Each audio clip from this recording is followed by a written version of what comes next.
Before we begin today's episode, just a reminder to like, subscribe, and turn on the notification bell if you enjoy this episode.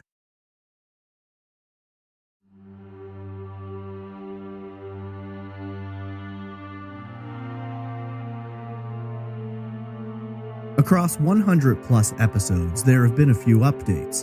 In today's special update episode, we'll look at 10 cases which received updates in the past year.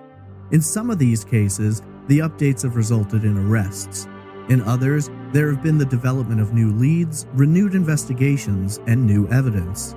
In today's episode, we'll discuss updates from episodes 1, The Mysterious Death of Kurt Sova, 15, The Unexplained Death of Andrew Sadek, 16, The Shocking Murder of Candace Hiltz, 29, The Disappearance of Teresa Lynne Butler, 33, The Disappearance of Heather Elvis, 37, The Disappearance of Danielle Stislicki, 52, The Murder of Irina Yarmolenko, 75, The Disappearance of Christian Ferguson, and we'll have two short updates regarding episodes 55 and 64, The Disappearance of Diamond and Tionda Bradley, and The Disappearance of Rachel Cooke. This is Trace Evidence, Case Updates.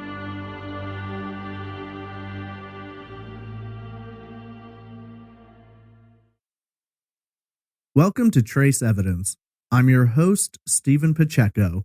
Today we're going to review updates regarding cases previously covered on Trace Evidence.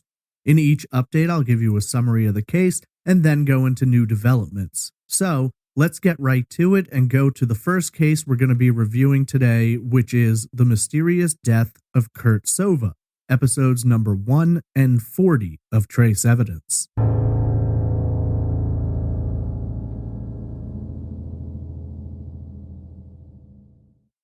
In the first episode of Trace Evidence, I examined the death of Kurt Sova, a 17-year-old who disappeared for 5 days and then was found deceased in a ravine in Newburgh Heights, Ohio. I revisited Kurt's case in episode 40, including much more information which I hadn't discovered during the research for episode 1. On Friday, October 23, 1981, Kurt skipped his day at school and later in the night attended a party with a friend. The party was held in a duplex and many of the attendees were strangers to Kurt and older as well. According to Kurt's friend, Kurt had been drinking heavily and wasn't feeling well, so he took him outside to get some fresh air. His friend went back into the duplex to get their coats, and when he returned, Kurt was gone.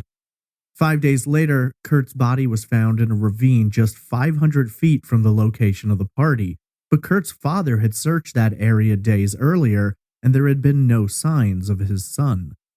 Strangely, when Kurt was examined, his cause of death was listed as instantaneous physiological death. There was still alcohol in his system, and even more strangely, it was determined that he had been dead for between 24 and 36 hours. If that's true, then the question remains, where was Kurt for the other 3.5 to 4 days that he had been missing? For the rest of their lives, Kurt's parents fought to find him. They alleged they had been threatened and told to stop asking questions. However, both passed away, and now, nearly 40 years later, the truth of what happened to Kurt remains unsolved. In late 2019, local media reported that the Newburgh Heights Police Department's cold case unit were partnering with Tiffin University students to re-examine the case and, hopefully, shine new light on the mystery which haunts his family to this day. Kurt's brother, Kevin, told reporters at a press conference, quote, "He was just a great kid. He had many friends. We just want to know the truth about what happened to my brother." End quote. Due to a lack of evidence, Kurt's case has never been listed as a homicide. However, Police Chief John Majoy is determined to get to the truth. There was no evidence of physical trauma, and so Kurt's death is being investigated as a suspicious death. Around the same time this case was being looked at again, CrimeCon announced that in February of 2020, they would hold a crowd-solve event in which experts would speak to attendees about the case, present them with evidence, and then the attendees would help examine the case in hopes of determining what happened. While there have been no major updates to Kurt's case, Digging back into the case is just the beginning. Many witnesses and people who knew Kurt have since forgotten details, and over 40 years, it's become difficult to figure out exactly what happened. There is hope, though, that Kurt's case is now receiving more attention, and after all this time, someone may be ready to talk. Any update regarding this will be pending in the future. Second case update: The Unexplained Death of Andrew Sadek, episode number 15 of Trace Evidence. 20-year-old Andrew Sadek was a student attending the North Dakota State College of Science in 2014. A bright student with big plans for the future, Andrew found himself on the wrong side of the law when he was arrested for selling $80 worth of marijuana to a drug informant operating on campus. Andrew was given a choice: face felony charges for distribution of drugs, or work for the police as a confidential informant to help catch bigger dealers and buyers. Unsure of what to do, the 20-year-old agreed. However, shortly after agreeing to work for the police, Andrew disappeared. Security camera footage at his school showed Andrew leaving his dorm at 2 a.m. wearing a Tampa Bay Buccaneers hoodie and carrying a black backpack. It would take 2 months for Andrew to be found, and when he was, the circumstances were beyond bizarre. A police dive team performing a routine training exercise in the Red River near Breckenridge, Minnesota, came upon Andrew's body.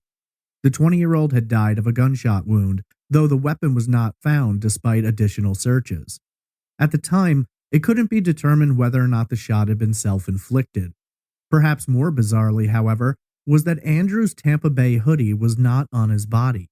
He was wearing a jacket no one recognized, and the backpack he wore had been filled with rocks. Andrew's wallet was also missing. While Andrew's family argued that the case had been poorly investigated, dismissing Andrew's death as a suicide, authorities claimed to have done a thorough investigation. A gun of the same caliber used to kill Andrew was missing from the family home, though his parents argued he had no history of depression, left no note, and was just 2 weeks shy of graduation. It was their belief he would not have taken his own life. Fighting for justice, Andrew's family were heavily involved in the drafting of Andrew's Law, which afforded more rights to confidential informants. 2 years after Andrew's death, his family filed a lawsuit against Richland County and its sheriff, Jason Weber. The lawsuit argued that not only had law enforcement failed to train Andrew or offer protection during his work as a confidential informant, but that they had also lied about the potential charges and legal repercussions for his arrest. Weber's lawyer argued that the Sadeks had been very vocal in the media and requested the judge issue a gag order, though ultimately the judge dismissed that motion. In April of 2018, the Sadek's lawyer requested a postponement since neither Andrew's school nor the investigating agencies had provided them with the evidence and files they had requested. That motion was granted. In July of 2019, the Sadek's wrongful death suit was dismissed. Southeast District Judge Jay Schmitz explained his decision, writing in part, quote, "One can only speculate almost endlessly. Was Andrew's death a suicide or homicide? If it was homicide, who did it? What was the killer or killer's motivation? Was Andrew killed during a drug deal? If so, was it related to his role as a confidential informant?" End quote. As of this time, the North Dakota Supreme Court is reviewing the judge's decision to dismiss the case, though no formal decision has yet been determined. A lawyer for the defense, Corey Quinton, told the media, quote, "The undisputed facts of this case are that we will likely never know what, when, where, how, or why." End quote. For the Sadeks, they want justice for their son and an admission that the situation was handled improperly, which may have led to the death of Andrew. Should the Supreme Court reverse the dismissal, the case would be sent to district court. Police say the investigation remains open and active. Update case number 3, the shocking murder of Candace Hiltz, Trace Evidence episode 16. 17-year-old Candace Hiltz had been a child prodigy, performing complex math by the age of 11 She had a bright future and hoped to get involved in law, with her ultimate goal to become a Supreme Court justice. Unfortunately, Candace was murdered on August 15, 2006. In the weeks leading up to her death, Candace had clashed with the Fremont County Sheriff's Department in regard to their pursuit of her brother about a trespassing complaint. Her brother, James, suffers from multiple psychological issues. During the discussion, Candace didn't like the way the deputy was speaking to her family and made it clear that she wanted him to leave. The deputy threatened to arrest Candace, who responded that he should, and she'd be happy to tell the authorities all about how she'd seen him accepting envelopes from local drug dealers. A few days later, the Hiltz family dog vanished from the property. When Candace went to report it to the sheriff's department, she got into an argument with Deputy Robert Dodd. While it was possible the dog had been attacked by an animal, the family lived in a remote area. They also felt that there was something suspicious about it. On August 15th, Candace's mother left the family home, where Candace and her 11-month-old daughter remained. On her return several hours later, she found a disturbing scene. Candace's daughter, Paige, was screaming in her crib. When she looked around the rest of the house, she found blood spatter and pools of blood on the floor.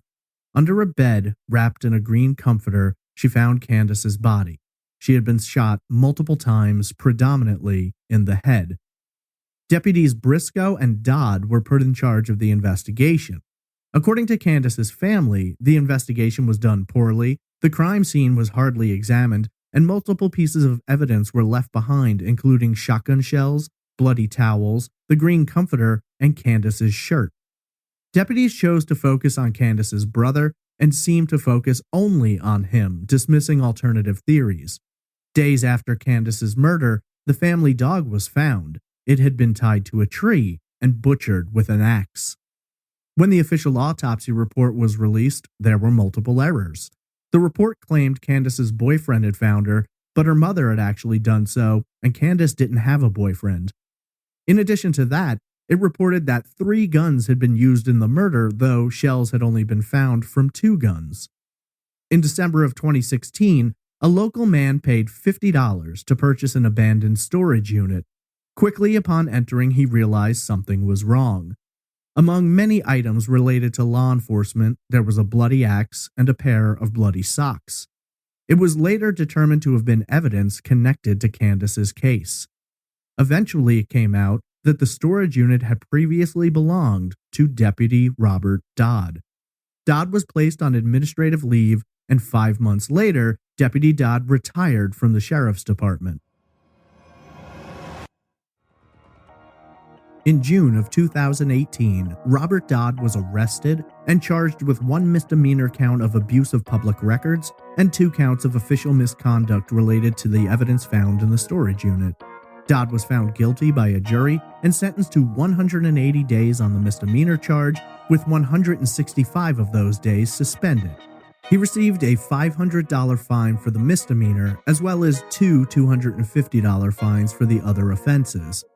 According to the trial, the evidence had sat in a locker in his office for a year because he claimed he wanted to take more photos and write a more comprehensive report. When he moved offices, he brought the evidence home and then later put it in the storage unit. Dodd filed an appeal after his convictions, and in May of 2019, his appeal was dismissed and the charges upheld.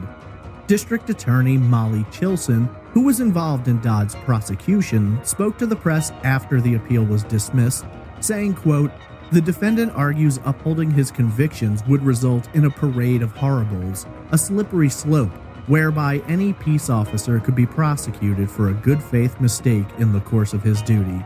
That is not what this case is about. This is about the defendant and his grave and criminal departure from the duties of his office, his abuse of the public trust, and his efforts to conceal his misconduct by abusing the public record." End quote. While Dodd's convictions give some comfort to Candace's family, they believe Dodd should have been given more time and larger penalties. Sadly, there are bigger questions that remain to be answered, and it's the belief of many that the identity of Candace's killer may be attached to someone working for the sheriff's department at the time of her death. Candace's case remains open, though as the release of this update, her brother remains the only named suspect to date, despite no evidence to connect him to the crime. Case update number 4, The Disappearance of Teresa Lynne Butler, Trace Evidence Episode 29. On January 24, 2006, Gary Butler was working the night shift. During his shift, he placed a call home to speak with his wife, Teresa, but received no answer. When he arrived home the next morning at approximately 10 a.m., he could find no trace of his wife, who had apparently disappeared from their home, leaving their 2 children behind with no one to look out for them. Several items were missing from the home, including a video camera, PlayStation and several games, Nintendo GameCube, Maglite flashlight, digital camera, and the car stereo had been removed from Teresa's Jeep. Teresa's purse was missing, but strangely her wedding rings and jacket were left behind. Her rings were found beneath the couch, which many consider odd as she only took off her rings right before bed. Investigation revealed several other inconsistencies. A call had been made from Teresa's cell phone at approximately 3:16 a.m. the night she vanished.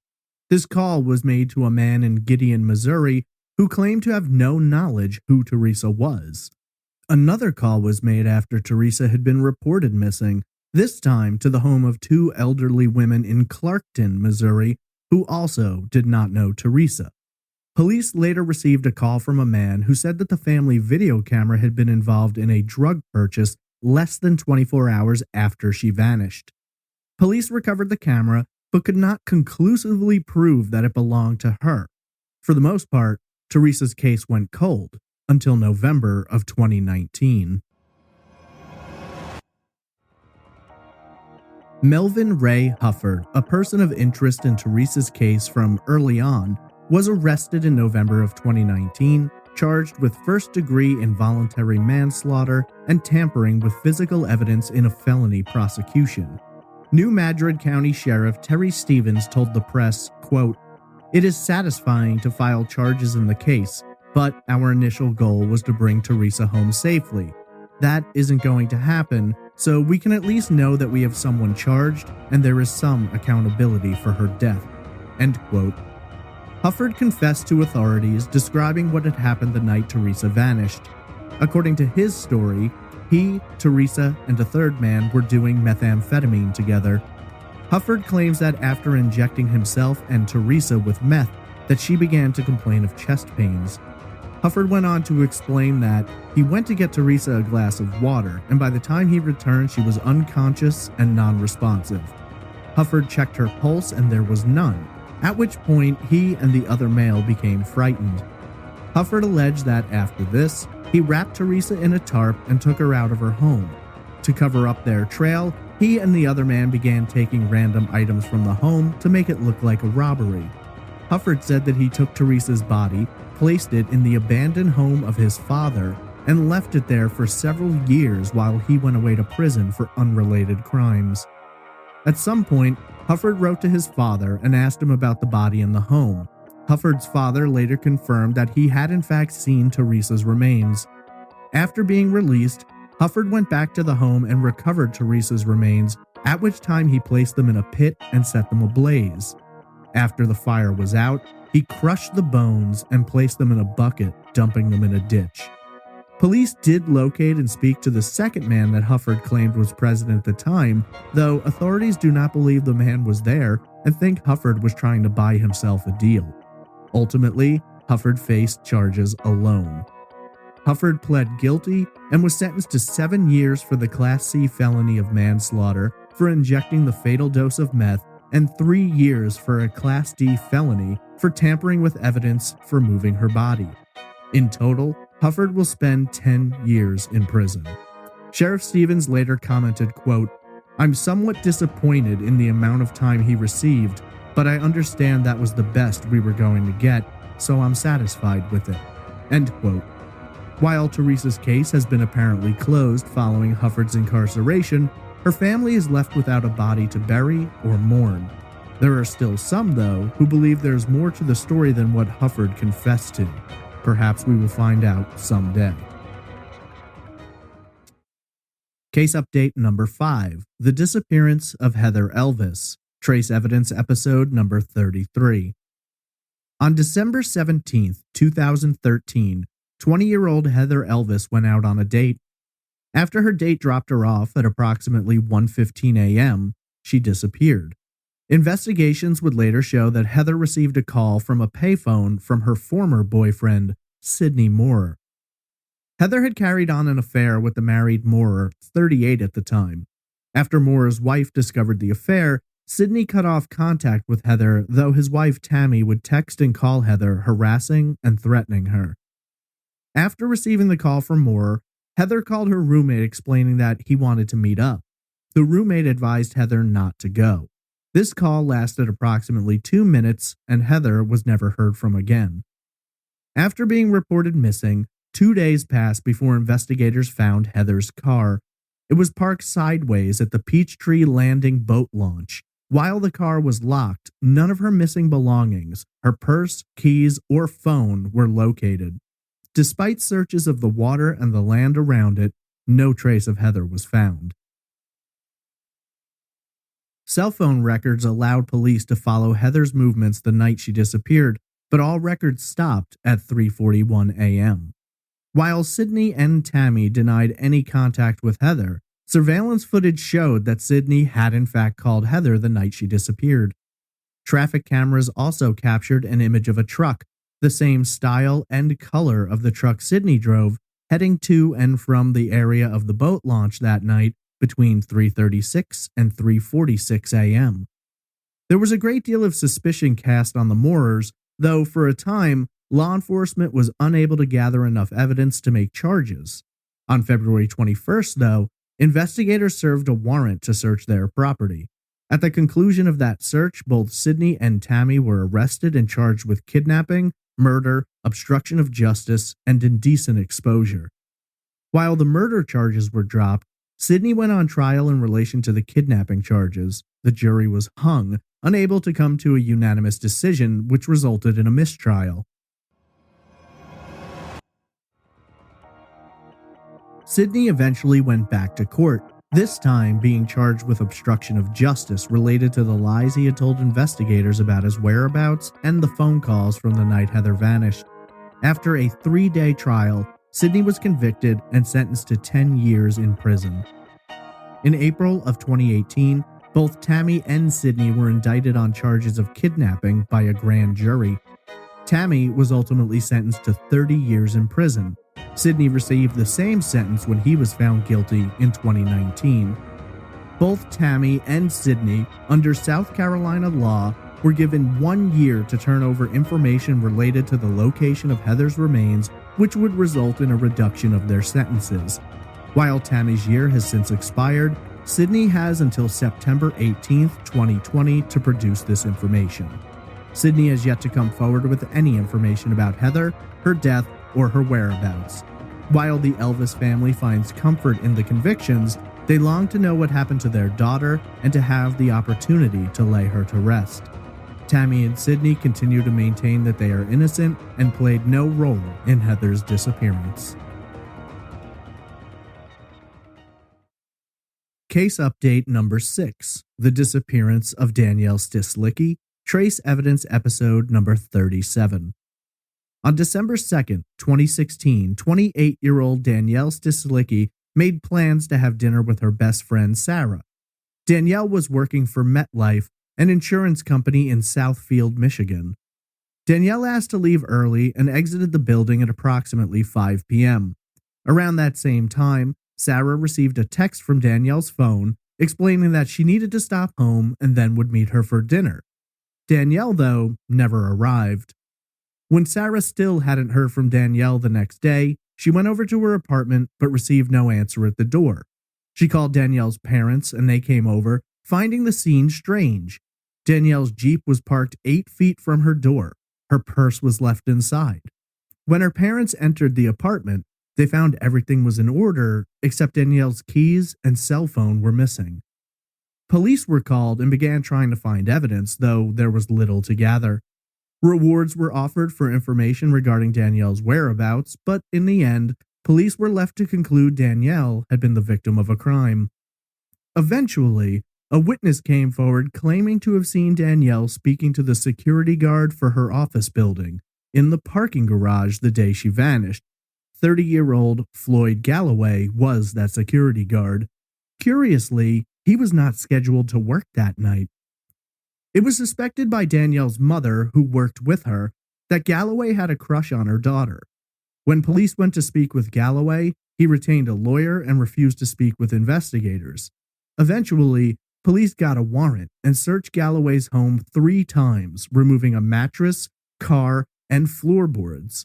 Later, while speaking to Galloway's sister-in-law, investigators revealed that a witness had seen Danielle at Galloway's home the night she disappeared. On June 28, 2017, Galloway was arrested and charged in connection to an attack which had taken place in Hines Park in September of 2016, 3 months prior to Danielle's disappearance. Less than a month after arresting Galloway, police executed a massive search of Hines Park looking for any signs of Danielle, believing he had been involved in her disappearance. Ultimately, nothing was found. Police then searched Galloway's home and found it had been cleaned out. They spoke with his wife, who provided them with items they had been looking for in connection to the Hines Park attack and a second attack. Galloway was convicted and sentenced to serve 16 to 35 years. While incarcerated, police elevated Galloway's status from person of interest to suspect in Danielle's case. Ultimately, Galloway has been charged with first-degree murder, a felony which carries a life sentence. Galloway has pled not guilty. Michigan Assistant Attorney General Jamie Horowitz is prosecuting the case and has stated that they have an abundance of evidence, including witness statements, GPS from Danielle's phone showing her at Galloway's house, and DNA evidence from carpet in his home and his van. Judge James Brad agreed and directed the case to circuit court. In a preliminary hearing, Sarah, Danielle's mother Anna, and 2 of her co-workers testified. One co-worker explained that she had seen Galloway with the hood of his car up, apparently experiencing car trouble, and Danielle was walking towards him. Another co-worker testified that he saw Danielle drive out of the parking garage with Galloway in her passenger seat. A detective who originally questioned Galloway testified, quote, "His demeanor was kind of standoffish. He wouldn't look at us.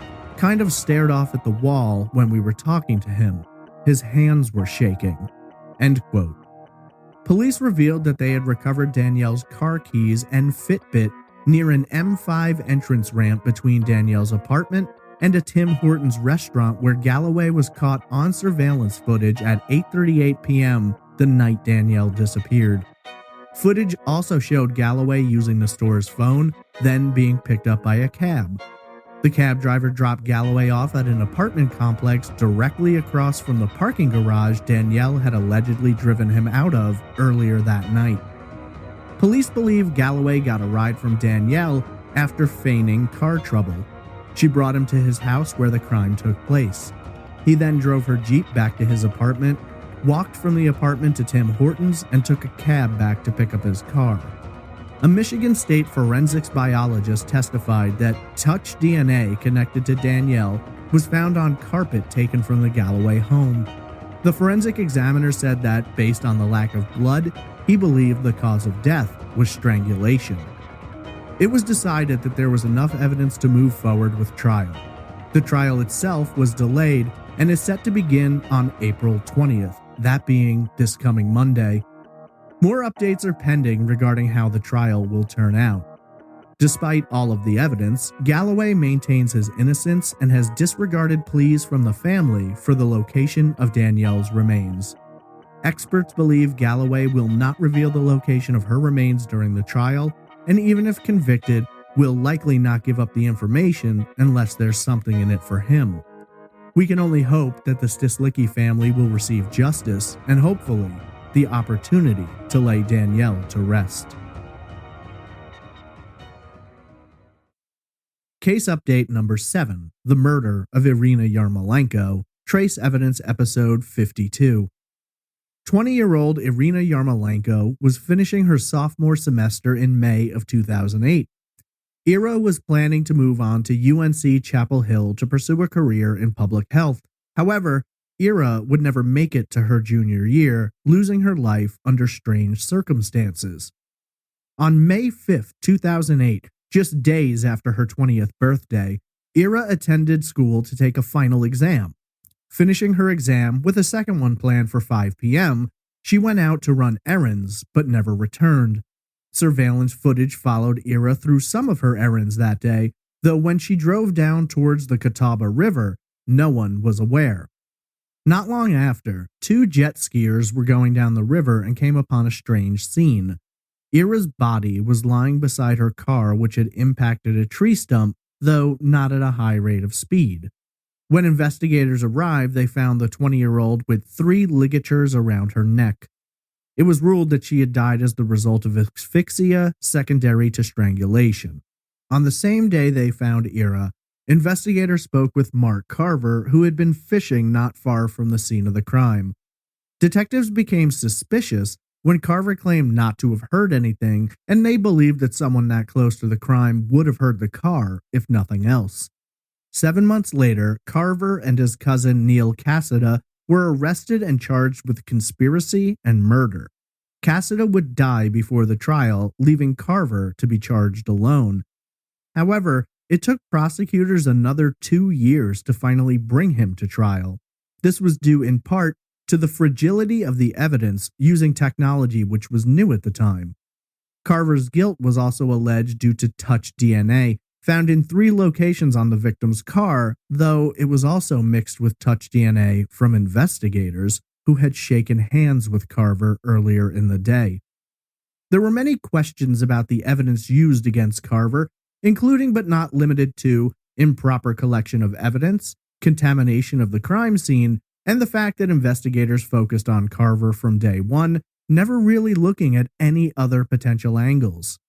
Things were complicated even further by the fact that Carver had a limited education, was illiterate, and had trouble understanding questions investigators asked.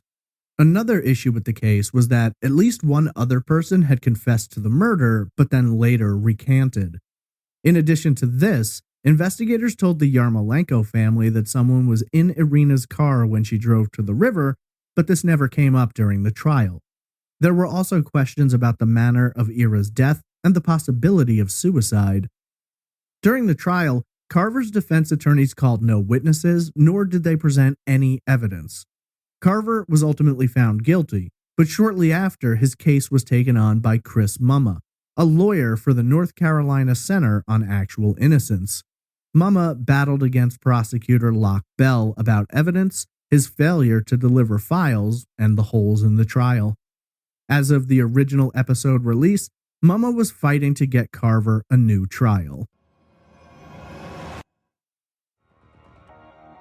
In April of 2019, an evidentiary hearing took place in which witnesses testified about Carver's mental and physical disabilities. Others testified about mistakes made during the investigation, and at least one juror from Carver's previous trial filed an affidavit to recant his guilty vote. A DNA expert testified that the evidence used to convict Carver was of low-quality samples and would not qualify as a match today. Police Captain Scott Wright testified about a second suspect who was reported to have been seen in the area the day Ira died, though this evidence was not provided to the defense during the first trial. On June 5, 2019, Judge Christopher Bragg, following consideration of the evidentiary hearing, made the decision to set aside Carver's conviction and grant him a new trial. This decision was made based around bad representation by Carver's lawyers in the original trial, as well as problems with the touch DNA evidence. District Attorney Locke Bell told the media he would file an appeal and that, if necessary, he would prosecute the case again. 6 days later, on June 11th, Carver was released from jail with $100,000 bail, which was paid for by the NCCAI. Carver received GPS monitoring instead of house arrest, allowing him to move freely through the state of North Carolina while being monitored. On July 5, 2019, Locke Bell filed his official notice to appeal.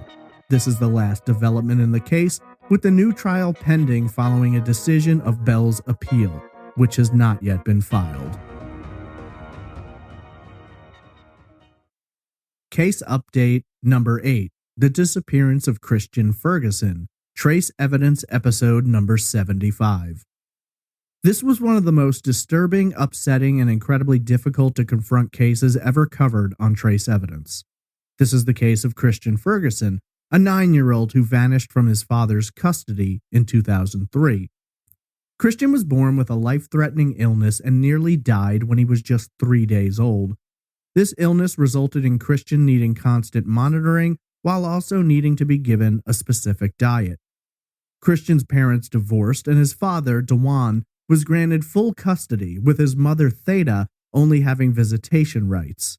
In 2001, Christian experienced a health setback requiring full-time supervision and care from nurses who would come to the home during the week. Several of these nurses reported poor conditions and mistreatment of the child, but nothing was done. Theda took Dewan to court alleging he was denying her visitation rights, and on June 14th the judge ordered that Dewan comply with the court order and grant Theda visitation, but Christian would vanish before she could ever see him. On June 11th, 2003, Dewan called 911 claiming his car had been stolen while Christian was inside. Dewan alleged he had stopped to call the hospital to notify them that he was rushing Christian in due to a decline in his health.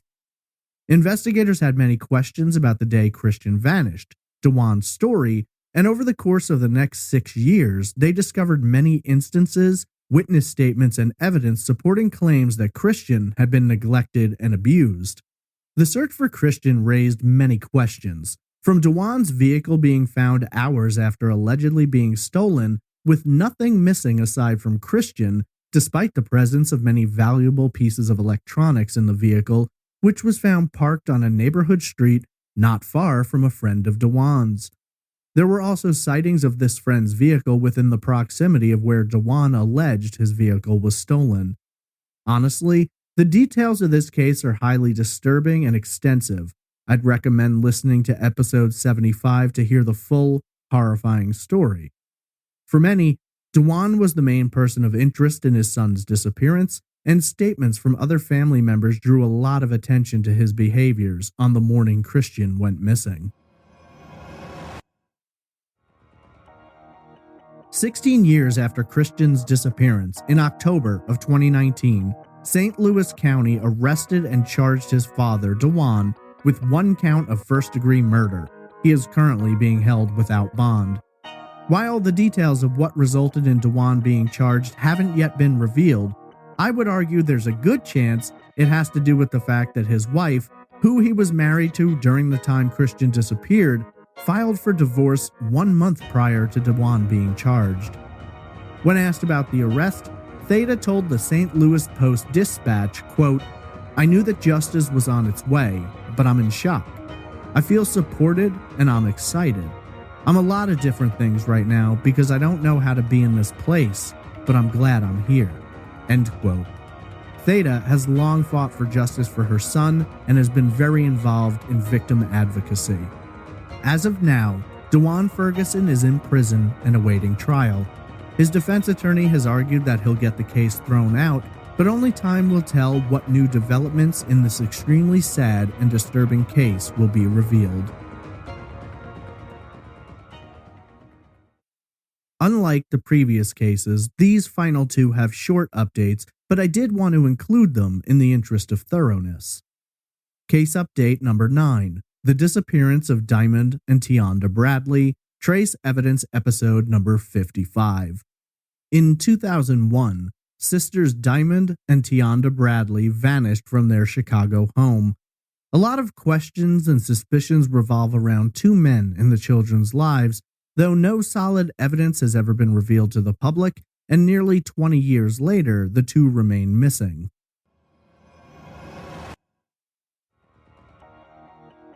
In May of 2019, a Texas woman emerged claiming to be Tionda Bradley. The woman began texting a family member claiming that she had been abducted by a family friend. However, while the texter knew some pertinent details, she lacked a scar that Tionda was known to have. The family hired a private investigator to determine what the truth was. In late May, the Bradley family released a statement that the woman claiming to be Tionda was lying.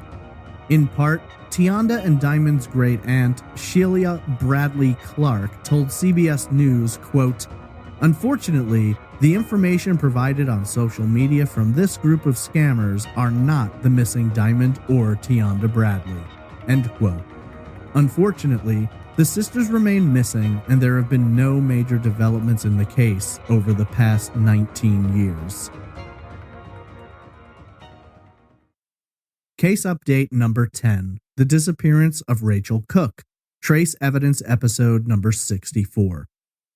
19-year-old Rachel Cooke returned home to Georgetown, Texas to spend the 2001 holiday season with her family. Rachel decided to stay a little longer to attend a relative's wedding, but everything went bad on January 10th, 2002. Rachel went out for her morning run, but never returned. Over the course of the past 19 years, investigators have worked the case in hopes of finding Rachel and/or those responsible for her disappearance.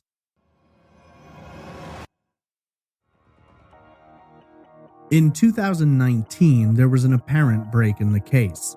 A vehicle was delivered to detectives working for the Georgetown and Williamson County investigators working Rachel's case. In the days after Rachel's disappearance, detectives announced they were seeking a white Trans Am in connection to the crime.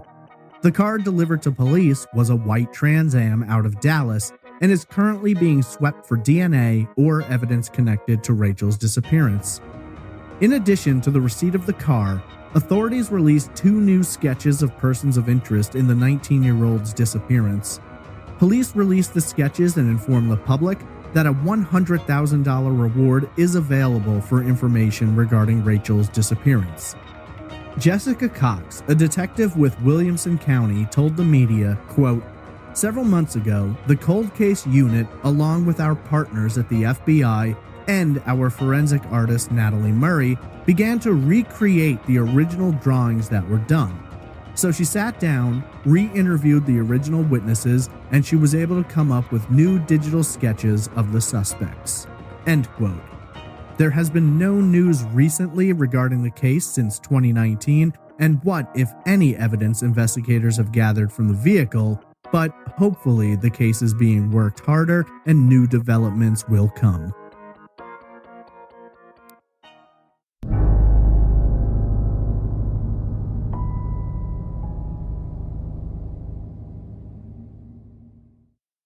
Those are the 10 cases in which there have been updates over the past year. I'm hopeful that we'll receive more updates in the future, and I'll be watching these cases, along with all others, closely. In regard to the Irina Yarmolenko update about Mark Carver getting a new trial, the trial will be held just a few hours from where I live, so I'm hoping to attend the trial and give you more updates with what's happening. Before closing out this special update episode, I wanted to, as always, thank our amazing Patreon producers for their support. Special thanks to Alicia Lorraine, Brittany Bivens, Brian Kemmerling, Christine Greco, Krista Colvin, Diane Dyson, Eamon Brady, Emily Smith, Emma Vachon, Gerald Lopez Barbosa, Jessica Shannon, Jessica Yunt, Nick Mohar Schurz, Pamela Coburn, Quinn McBreen, Robbie Blue, Roberta Jansen, Samantha Ford, Stephanie Segrist, Tara Doble, Tom Archer, Tracy Woods, and Stephen Weiland. If you're interested in becoming a patron for Trace Evidence, you can visit patreon.com/traceevidence for more information. That's going to do it for this update episode. Make sure to follow me on social media at TraceEvPod on Twitter, Trace Evidence Pod on Instagram, Trace Evidence Podcast on YouTube, or search Facebook for Trace Evidence Podcast. For questions, comments, case suggestions, email me at traceevidencepod@gmail.com. All social media links, contact forms, merchandise links, and more are available on the website at trace-evidence.com. I want to thank you so much for listening, and I hope you'll join me next week for another unsolved case on the next episode of Trace Evidence.